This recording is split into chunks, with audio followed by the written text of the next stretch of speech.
Hello and welcome to Topic 8, Lecture 1. And in this topic, we're going to be learning about the regulation of sexuality, prostitution, pornography, and LGBTQ issues. So for the next 2 weeks, we're going to be looking at public policy that focuses on sexuality. This week, Topic 8, we're going to be looking at the first part of that, which is the regulation of sexuality. And so in this week, you're going to be learning about policy that attempts to regulate prostitution, pornography, and also policies designed to regulate sexual orientation regarding marriage and sexual conduct, and also looking at the regulation of gender identity. Next week, we're going to be taking a look at part 2 of sexuality, where we're going to be learning about sexual intimidation. Next week, we're going to be looking at public policies regarding sexual assault and sexual harassment. So let's get started. So in this lecture, we're going to be taking a look at the framing of sexuality issues. And we're going to be looking at the two major viewpoints that frame a lot of public policy issues dealing with sexuality. That being the viewpoint of moralists versus libertarians. And then we're going to take a look at how feminism fits into this. And so we're going to spend special attention learning about the difference between radical feminist and liberal feminist viewpoints on the regulation of sexuality. So to get us thinking about attitudes and viewpoints regarding a person's body and by extension sexuality, let's take a look at these two bumper stickers, okay, which are communicating very different ideas. And take a second to read them and maybe think about what they mean. And so the first one says that my body is a temple, okay? And you can see that temple, the T in temple, is a Christian cross, indicating it's sort of, obviously a religious statement. And if you say that your body is a temple, okay, a temple is a place that people go to worship God or some sort of divine being, okay? So that, is really provides a certain perspective about what the purpose of the body is, has something to do with God. The second bumper sticker is sort of a response to that first bumper sticker. It says, your body may be a temple, but mine is an amusement park, okay? And so it's saying you may view your body as a place that is central to God and the sacred and the divine.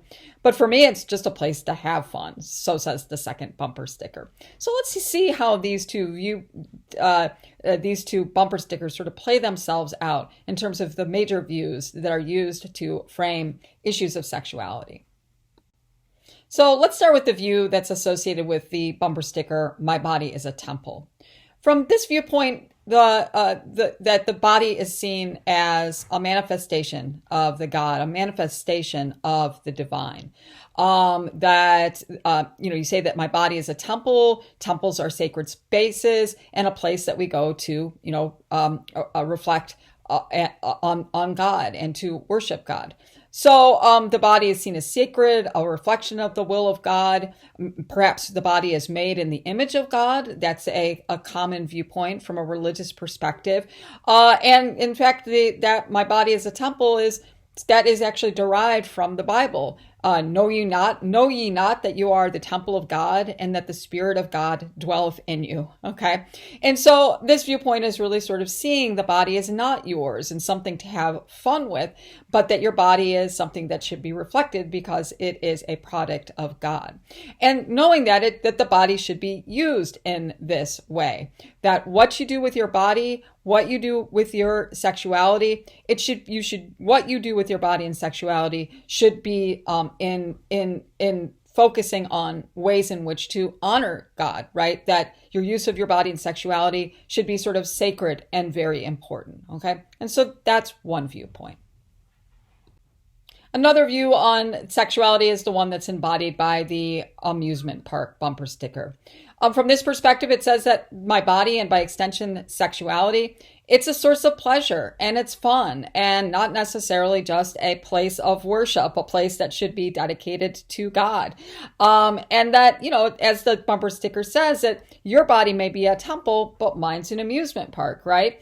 And that, that a person decides what they want to do with their body. If they want to dedicate their body to, having it be a sacred place, awesome, go for it. But it's a personal choice. And what I do with my body, I don't see that, so says this bumper sticker, that it's not dictated by God, okay? But it's dictated by individual choice.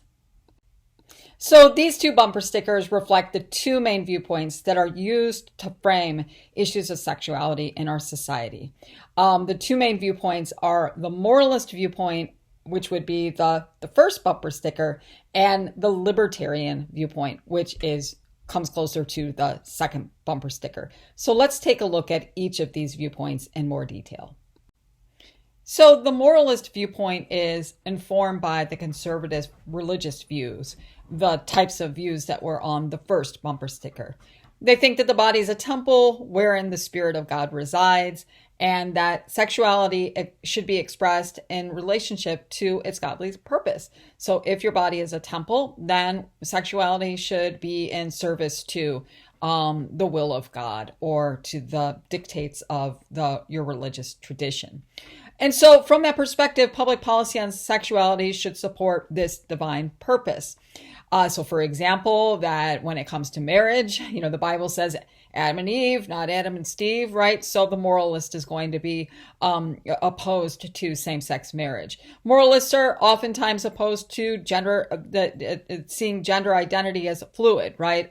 That God has made a person either a man or a woman, Adam and Eve, and that you're born by that sex and you stay with that sex. And deviating from that is deviating against the will of God. Sexuality, because sexuality should support the divine purpose. Religious traditions, conservative religious traditions oftentimes see sexuality as in service to the family and to building a family and reproduction, and that not that it can't be pleasurable, but that reproduction and focus on the family should come first. And that we also see that the body, since it's sacred, that it should be dressed accordingly. So many conservative religious traditions will use dress in sort of garb that is simple and conceals the body. And oftentimes it applies more to women than men, but we see in certain religious traditions, particularly Orthodox Jewish religion and also Amish, that there are also, dress mandates for men in those traditions as well. But again, your body dressed in a manner that is respective of the will of God. Now, from this perspective, all other uses of the body are considered sinful, that don't correspond with the dictates of religion or the dictates of God, sinful, wrong, and should be discouraged and punished. So that's sort of a summary of the moralist viewpoint. So what about the libertarian viewpoint? Well, libertarians are called libertarians because they love liberty. And so from a libertarian perspective, what it means to be human is to be free, okay? And liberty is freedom. And so libertarians are really, bristle at efforts for both society and government to constrain your liberty. And so for libertarians, that the focus on freedom and liberty is oftentimes reflected in the proper role of government. Economically, libertarians support free trade, laissez-faire capitalism, very few, if any, restrictions on the free marketplace, because they see that as where liberty comes forth from, the ability to produce and trade according to one's dictates. And more broadly, sort of the proper role of government is hands-off, right? So hands-off in terms of taxation, hands-off in terms of like dictating school curriculum, and then obviously hands-off when it comes to sexual policy as well. And so since the focus is on liberty, that libertarians embrace liberty as it relates to sexuality. What you do with your body is your business, okay? So kind of coming closer to the second bumper sticker, right? Then you get to choose how you want to dress. You get to choose who you want to love, right? And that this liberty should be reflected in public policy. So while libertarians may be technically conservative on economic issues, deregulation, low taxes, that's seen as more of a conservative perspective. On social issues, you're seen as being more liberal, right? Because that who, you know, from a libertarian perspective, when it comes to marriage or a gender identity, that who you love and how you identify, that should be a private choice, not any business of the government or society. So what you do with your body, that is a private choice as well. And so from a libertarian perspective, they would most likely support the decriminalization and the legalization of prostitution. For them, freedom of speech and expression includes pornography. And so they have a wide berth in terms of the types of pornography that can be produced and distributed.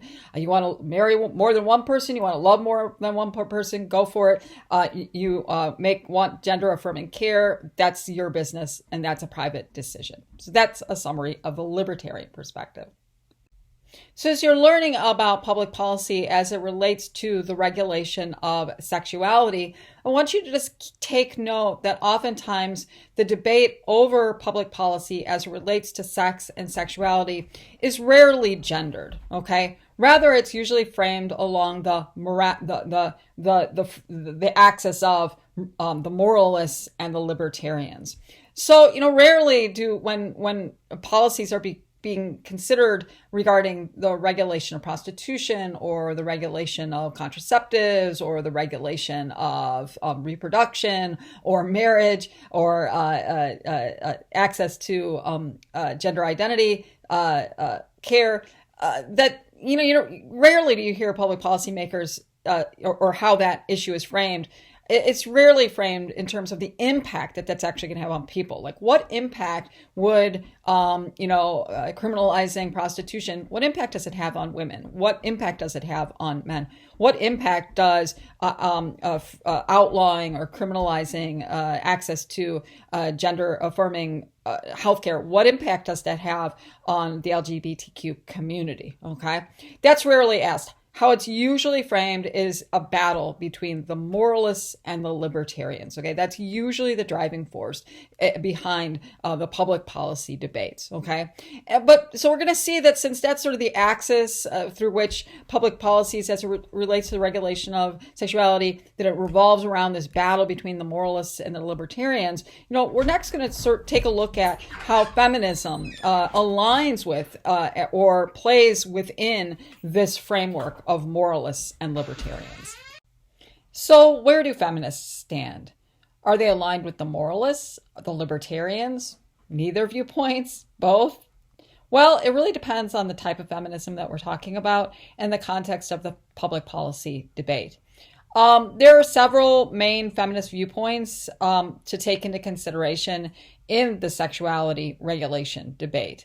That the liberal feminists, who at times can align with social libertarians, radical feminists, which really don't align with either libertarians or the moralists. However, they will work with moralists, as we will see in a moment, to crush patriarchy. And conservative feminists, who mostly align with moralists. But, if for those of you who participated in the extra credit debate on abortion and you listen to the part of the podcast with Erica Baki-Aki, she definitely falls in the category of a conservative feminist, also kind of not a social feminist from sort of the early part of the 20th century, in terms of sort of their attitudes towards, treating sexuality as an important, almost a sacred aspect of people's lives. And so we're going to focus in the remains of this lecture on the liberal feminist viewpoints regarding the regulation of sexuality and the radical feminist viewpoints. So when it comes to sexual regulation, liberal feminists emphasize liberty, freedom, and freedom of choice. And so as it says at the top there, liberal feminists are most likely to align with libertarians, particularly on social issues, and that relates to sexual regulation. And so, think about the second wave feminists, right? Second wave feminists were all about freedom, that they thought that women should have the freedom to work the kind of job that they wanted to work, had the freedom to either stay home and work in the house and take care of the children, or the freedom to choose a job outside of the house, that they should have the freedom to attend to the school that they want and to have the associations that they feel are best suited for their life. And so liberal feminists, a lot of what they focus on is liberty, and that sexuality is no different. That sexuality, people should be free to express their sexuality according to their own personal beliefs, and that there should be minimal interference by the government when it comes to sexuality. And so for the liberal feminists, liberal liberty is achieved through limited government regulations on social issues, okay? And so that when it comes to prostitution, that people should be free to choose whether or not they want to engage in sex work. When it comes to marriage, people should be free to choose who they love. When it comes to pornography, if you want to be in a porno film, if you want to use photography as an art form to express sexuality, create music videos that are filled with sexual imagery, go for it. People should be free to do that. Now, they do say that when there are regulations on sexuality, that the emphasis should be on equal treatment. And so knowing that in most states in the United States, prostitution is criminalized, the liberal feminist will say, well, look, we think it would be better if there were not regulations on, or limited regulations on, prostitution. However, if there are regulations, that they should be equal in treatment. In other words, the criminal justice system should treat sex workers the same way, with the same penalties as they do, pimps or those who are the Johns who are seeking out sexual paying for sex. Okay, but so the liberal feminists, though, when it comes to regulation of sexuality, often align with libertarians. So radical feminists are different than liberal feminists in that they place more emphasis on the damaging impact of patriarchy and less emphasis on liberty and equality. It's not that radical feminists don't care about liberty and equality. They do. They just don't think that liberty and equality for women, men, for everybody, they just don't think it can be achieved as long as patriarchy persists. Now, earlier in the semester, we touched on patriarchy a little bit in terms of our article that we read about misogyny. But just as a refresher, patriarchy is defined as a society in which power and privilege are mostly held by men, and that power is used to dominate and or oppress women. That's what patriarchy is. And for the radical feminist, true liberation can only come through ending patriarchy. That's what their focus is on. So for radical feminists, sexual identity and behavior are social constructs that reflect and reinforce the existing power structures that are in place in a society. And in this case, those are the power structures of patriarchy. So within patriarchy, representations of sexuality reflect sexual stereotypes that reinforce the power of men and diminish the power of women. And so, from a radical feminist perspective, when they look to the liberal feminists who say, hey, sexually express yourself, they see that sexual expression oftentimes reinforces stereotypes. The stereotypes that women are at the core objects of and producers of sexual desire, that women are the makers of sexual desire, the thing that tempts, and that men at the core are the consumers of sexual desire, right? That they are the takers of pleasure. And not only that, but they're kind of governed by the need for sexual pleasure. Uncontrolled sexual desire must have it. And so the radical feminists really think that a lot of the ways in which we express our sexuality in the United States reinforce patriarchy. For radical feminists, prostitution, pornography, and other forms of sexual expression, at least as currently configured, reinforce these stereotypes, thus strengthening patriarchy. And as such, radical feminists are pretty critical of the liberal feminists emphasizing sexual liberty, because radical feminists really think that focusing on freedom of expressing yourself really makes people, women in particular, blind to the oppression that is part and parcel of patriarchy. So for an example, we just get done with Halloween. So here's a Halloween example. So the liberal feminist would say, look at me. I'm dressing however I want for Halloween, my Halloween costume. I'm going to dress up as a sexual firefighter for Halloween because I'm free, and I'm going to do what I want, and I'm going to flaunt and, my sexuality as I see fit.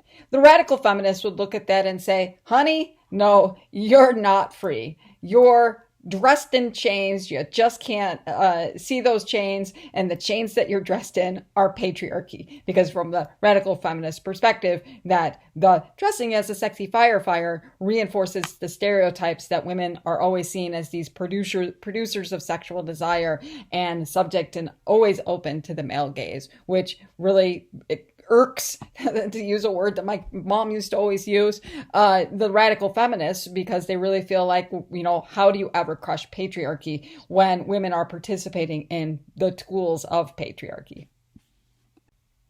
And here are just some, images from recent music videos that, could be, bring about a pretty vigorous debate between liberal feminists and radical feminists. On the one hand, you could say, look, Megan Thee Stallion and Cardi B and their WAP video, it took me a while to figure out what that meant because I'm old, that it's like, hey, they're owning their sexuality, right? They are presenting themselves the way they want to present themselves, right? They're not, feeding into the hands of the stereotypes that prop up patriarchy. Same with Miley Cyrus and the Wrecking Ball video, right? Sexy, scantily clad, but she's, powerful, right? And defining what it means to be a woman in the sexuality on her own terms. So liberal feminists sort of see that as liberation. Radical feminists say, that it may seem like liberation, but it's really just sort of a 21st century update on the same sorts of stereotypes in terms of the presentation of sexuality, which is still mostly governed and defined by men and those who have the power, right? And that being seen as sexual objects, even if it seems to be one you're owning your own sexuality. But being seen always as an object of sexual desire is making it difficult for women to be seen outside of that, and that it can always be used upon to kind of keep women down and to prop patriarchy up. So, learning about the radical feminist perspective on regulating sexuality, say they might have a lot in common with the moralists. And as it says up there, that social radical feminists sometimes do align with moralists in order to achieve policy goals.